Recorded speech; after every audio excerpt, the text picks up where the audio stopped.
ಇತ್ತೀಚೆಗೆ ರಾಜ್ಯ ರಾಜಕೀಯದಲ್ಲಿ ಸಿಎಂ ಸಿದ್ದರಾಮಯ್ಯನವರು ಮಾಡಿದಂತಹ ಸರಣಿ ಟ್ವೀಟ್ ಸಾಕಷ್ಟು ಸದ್ದು ಮಾಡಿತ್ತು.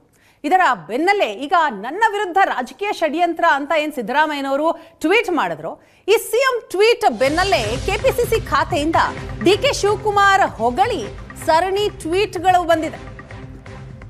ಕಳೆದ 3 ದಿನಗಳಿಂದ ಡಿಕೆ ಶಿವಕುಮಾರ್ ಅವರನ್ನ ಹೊಗಳಿ ಸರಣಿ ಪೋಸ್ಟ್ ಮಾಡ್ತಾ ಇದೆ ಕೆಪಿಸಿಸಿ. ನನ್ನ ವಿರುದ್ಧ ರಾಜಕೀಯ ಷಡ್ಯಂತ್ರ ಅಂತ ಸಿದ್ದರಾಮಯ್ಯನವರು ಟ್ವೀಟ್ ಮಾಡಿದ್ರು.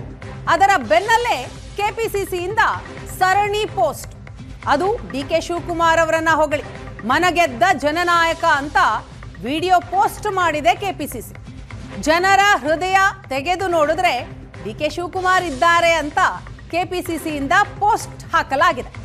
ಸಿಎಂ ಸರಣಿ ಟ್ವೀಟ್ನ ಬೆನ್ನಲ್ಲೇ ಕೆಪಿಸಿಸಿಯಿಂದ ಈ ರೀತಿ ಡಿಕೆ ಶಿವಕುಮಾರ್ ಪರವಾಗಿ ಟ್ವೀಟ್ ಬಂದಿರೋದು ಸಾಕಷ್ಟು ಕುತೂಹಲವನ್ನ ಕೆರಳಿಸ್ತಾ ಇದೆ.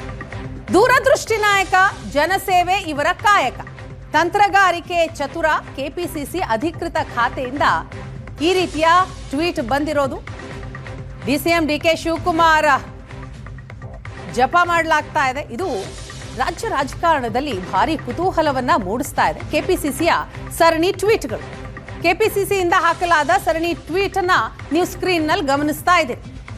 ಡಿಕೆ ಶಿವಕುಮಾರ್ ಅವರನ್ನ ಬೆಂಬಲಿಸಿ ಹಾಕಲಾದಂತಹ ಪೋಸ್ಟ್ ಇದು. ದೂರದೃಷ್ಟಿ ನಾಯಕ, ಜನಸೇವೆ ಇವರ ಕಾಯಕ, ಈ ರೀತಿಯಾಗಿ ಪೋಸ್ಟ್ ಹಾಕಲಾಗಿದೆ.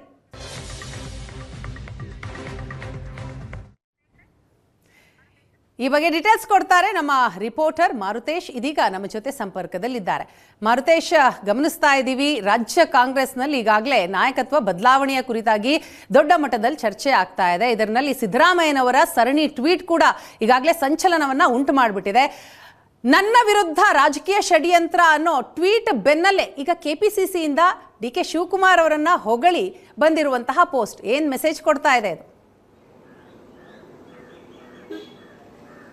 ವೀಣಾ, ಇದೇ ರೀತಿಯಾದಂತಹ ಚಿತ್ರಣವನ್ನ ನಾವು ನವೆಂಬರ್ ಸಂದರ್ಭದಲ್ಲೂ ಕೂಡ ನೋಡಿದ್ವಿ. ಅಂದ್ರೆ ಮುಖ್ಯಮಂತ್ರಿಗಳು ಒಂದು ಟ್ವೀಟ್ ಮಾಡ್ತಾರೆ, ಅದಕ್ಕೆ ಡಿ ಕೆ ಶಿವಕುಮಾರ್ ಪ್ರತಿಯಾಗಿ ಇನ್ನೊಂದು ಟ್ವೀಟ್ ಮಾಡ್ತಾರೆ. ಆ ಟ್ವೀಟ್ ವಾರ ತಾರಕಕ್ಕೆ ಹೋದ್ಮೇಲೆ ಹೈಕಮಾಂಡ್ ಮಧ್ಯಪ್ರವೇಶ ಮಾಡಿತ್ತು.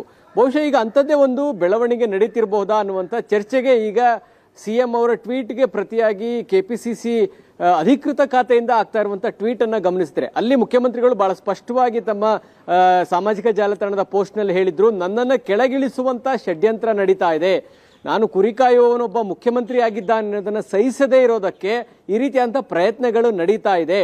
ನಾನು ಯಾವುದಕ್ಕೂ ತಲೆ ಕೆಡಿಸ್ಕೊಳ್ಳಲ್ಲ, ಈ ಥರದ್ದು ನಾನು ಬಹಳ ಎದುರಿಸ್ಕೊಂಡು ಬಂದಿದ್ದೀನಿ, ನನಗೆ ಜನರ ಆಶೀರ್ವಾದ ಇರುವ ಕಾರಣಕ್ಕಾಗಿ ನಾನು ಇಲ್ಲಿದ್ದೀನಿ ಎನ್ನುವಂಥ ಪೋಸ್ಟನ್ನ ಮುಖ್ಯಮಂತ್ರಿಗಳು ಹಾಕಿದ್ರು. ಈಗ ಕೆಪಿಸಿಸಿಯಿಂದ ಕಳೆದ 3 ದಿನಗಳಿಂದ ಡಿ ಕೆ ಶಿವಕುಮಾರ್ ಅವರನ್ನ ಹೊಗಳುವಂತಹ ಪೋಸ್ಟ್ಗಳನ್ನ ಹಾಕಲಾಗ್ತಾ ಇದೆ. ಅಂದ್ರೆ ಜನಮನ ಗೆದ್ದ ಡಿ ಕೆ ಶಿವಕುಮಾರ್, ಸಂಘಟನಾ ಚತುರ ಅನ್ನುವಂಥದ್ದು ಮತ್ತು ಡಿ ಕೆ ಶಿವಕುಮಾರ್ ಅವರ ವ್ಯಕ್ತಿತ್ವವನ್ನ ಹೊಗಳುವಂತಹ ಪೋಸ್ಟ್ಗಳನ್ನ ಕೆಪಿಸಿಸಿಯ ಅಧಿಕೃತ ಖಾತೆಯಿಂದ ಕಳೆದ 3 ದಿನಗಳಿಂದ ವಿಡಿಯೋಗಳನ್ನ ಪೋಸ್ಟ್ ಮಾಡಲಾಗ್ತಾ ಇದೆ. ಒಂದಂತೂ ಸ್ಪಷ್ಟ, ಅಧಿಕಾರ ಹಂಚಿಕೆಯ ವಿಚಾರಕ್ಕೆ ಸಂಬಂಧಪಟ್ಟ ಹಾಗೆ ಹೈಕಮಾಂಡ್ ಇನ್ನೂ ಕೂಡ ತೀರ್ಮಾನ ತೆಗೆದುಕೊಳ್ಳುವಂತಹ ಪರಿಸ್ಥಿತಿಯಲ್ಲಿ ಇಲ್ಲ. ಈ ನಡುವೆ ಮುಖ್ಯಮಂತ್ರಿಗಳು ಅಂಥದ್ದೊಂದು ತೀರ್ಮಾನಕ್ಕೆ ಏನಾದರೂ ತೆಗೆದುಕೊಂಡ್ರೆ ಅಥವಾ ಅಂಥದ್ದೊಂದು ತೀರ್ಮಾನಕ್ಕೆ ಏನಾದರೂ ಕರೆದ್ರೆ ಅನ್ನುವ ಕಾರಣಕ್ಕಾಗಿ ಏನೋ ಅವರು ತಮ್ಮ ಕ್ಲೈಮ್ ಅನ್ನ ಮಾಡಿಕೊಳ್ಳೋದ್ರ ಸಲುವಾಗಿ ಸಾಮಾಜಿಕ ಜಾಲತಾಣಗಳಲ್ಲಿ ಪೋಸ್ಟ್ಗಳನ್ನ ಹಾಕ್ತಾ ಇದ್ರು.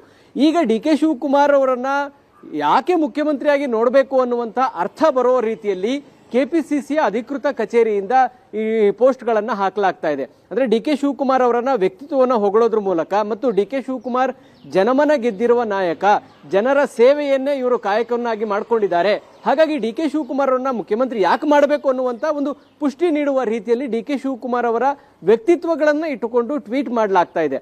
ಬಹುಶಃ ಈ ಸಂಘರ್ಷ ಮುಂದಿನ ಯಾವ ಹಂತಕ್ಕೆ ಹೋಗಿ ತಲುಪುತ್ತೋ ಗೊತ್ತಿಲ್ಲ. ಈ ಹಿಂದೆ D K Shivakumar world power is world power ಅಂದಂತ ಒಂದು ಸ್ಟೇಟ್ಮೆಂಟ್ಗೆ ಮುಖ್ಯಮಂತ್ರಿಗಳಿಂದ ಪ್ರತಿಯಾಗಿ ಟ್ವೀಟ್ ಬಂದಿತ್ತು. ಹಾಗೆ ಹೈಕಮಾಂಡ್ ಮಧ್ಯಪ್ರವೇಶ ಮಾಡಿ ನೀವಿಬ್ಬರು ಬ್ರೇಕ್ಫಾಸ್ಟ್ ಮಾಡಿ ಆನಂತರ ಬೆಳಗಾವಿ ಅಧಿವೇಶನವನ್ನು ಫೇಸ್ ಮಾಡಿ ಅಂತ ಹೇಳಿದ್ರು. ಬಹುಶಃ ಈಗಿನ ಈ ಪೋಸ್ಟ್ಗಳು ಇನ್ನೊಂದು ಹಂತಕ್ಕೆ ಹೋಗುತ್ತಾ ಅಥವಾ ಇಲ್ಲಿಗೆ ಇದಕ್ಕೆ ನಿರ್ಬಂಧಗಳು ಬೀಳುತ್ತಾ ಅಂತ ಕಾದ್ ನೋಡಬೇಕಾಗಿದೆ. ಒಟ್ಟಿನಲ್ಲಿ ತಮ್ಮ ತಮ್ಮ ವ್ಯಕ್ತಿತ್ವವನ್ನು ಹೊಗಳುವ ಮೂಲಕ ಅಧಿಕಾರದಲ್ಲಿ ಯಾಕೆ ಇರಬೇಕು ಅನ್ನುವಂಥದ್ದನ್ನು ಮುಖ್ಯಮಂತ್ರಿಗಳು ಹೇಳ್ತಿದ್ದಾರೆ. ಯಾಕೆ ಅಧಿಕಾರ ಕೊಡಬೇಕು ಅನ್ನುವಂಥಕ್ಕೆ ಡಿ ಕೆ ಶಿವಕುಮಾರ್ ಪರವಾಗಿ ಕೆಪಿಸಿಸಿಯ ಅಧಿಕೃತ ಖಾತೆಗಳು ಕೂಡ ಟ್ವೀಟ್ ಮಾಡ್ತಾ ಇದ್ದಾವೆ. Veena, thank you Maruthesh.